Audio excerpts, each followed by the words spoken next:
இன்றே டவுன்லோட் செய்து உங்கள் ஃபேவரட் ஷோக்களை என்ஜாய் பண்ணுங்க. என்ன சோக சீனை மாற்றலான்னு பார்த்தா அவங்க மூஞ்சி எப்படி வச்சுக்கிறாங்க. அண்ணி அண்ணி உங்களோட ஃபியூச்சர் பிளானு லட்சியம் அதெல்லாம் என்ன அண்ணி? இந்த மக்களுக்காக நீங்க என்ன பண்ண போறீங்க சொல்லுங்க. என்ன செய்யணுங்கிற? நேத்து வரைக்கும் அரசியல் லட்சியமே இல்லை. காலம் இன்னைக்கு இந்த இடத்துல தள்ளிடுச்சு. இனிமே இந்த பதவிக்கு உண்மையா இருந்து இத்தனை வருஷம் மக்களுக்கு என்னெல்லாம் கிடைக்கலையோ அதையெல்லாம் நான் செய்யறதுக்கு முயற்சி பண்ணுவேன். இந்த மாதிரி ஒவ்வொரு எம்எல்ஏ யோசிச்சாங்கன்னு வச்சுங்களேன், இந்தியா சும்மா வல்லரசு ஆயிடும். என்னன்னா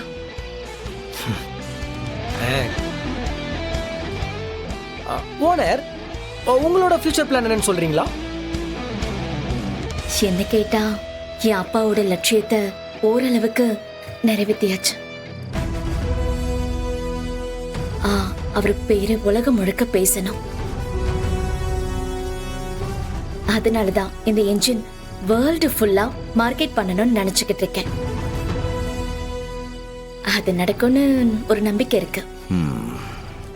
இவ்வளவு விஷயங்கள் நடக்குது, ஆனா அப்பா நம்ம கூட இருந்து இதெல்லாம் பார்க்க முடியல.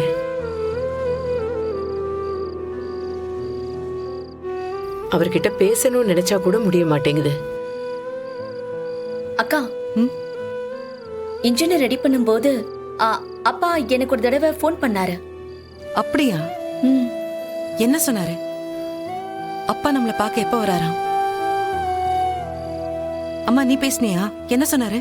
ஆமாம்மா, என்கிட்டயும் கொஞ்ச நேரம் தான் பேசினாரு. பேசும்போதே பாதியிலேயே போன் கட் ஆயிடுச்சு.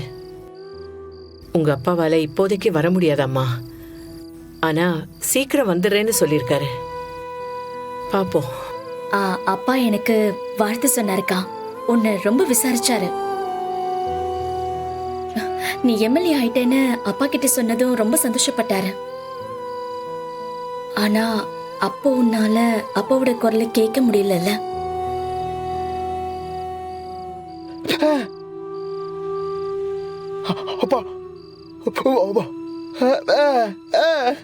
என்னது?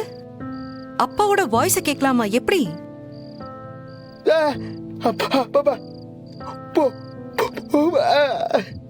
ரெக்கார்ட்.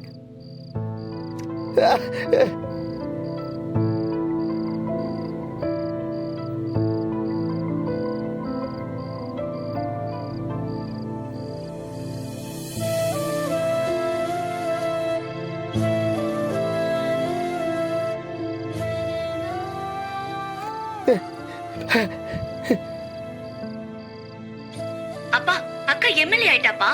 பார்த்தம்மா, என்னடா இந்த புள்ள எதிர்காலத்துல என்ன செய்ய போதோன்னு எனக்கு கவலையா இருந்துச்சு. ஆனா இன்னைக்கு என் பொண்ணு எம்எல்ஏ ஆயிட்டா. எனக்கு நம்பிக்கை இருக்குமா, என் பொண்ணு இந்த தொகுதி மக்களுக்கு நல்லது மட்டும்தான் செய்வான்னு.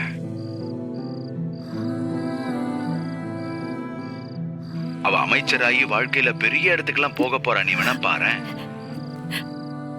அப்பா, உங்க என்ஜினை வேர்ல்ட் ஃபுல்லா எக்ஸ்போர்ட் பண்ண போறேன்ப்பா. நல்லதுமா, சந்தோஷம். ஆம்பளை புள்ள அப்பாவுடைய சுமைய சுமப்பான்னு எல்லாரும் சொல்லுவாங்க. ஆனா இன்னைக்கு அவனுங்க மொத்த பேரும் என்னை ஏமாத்திட்டானுங்க. நீ என் பேரை காப்பாத்திக்கிட்டு இருக்கம்மா.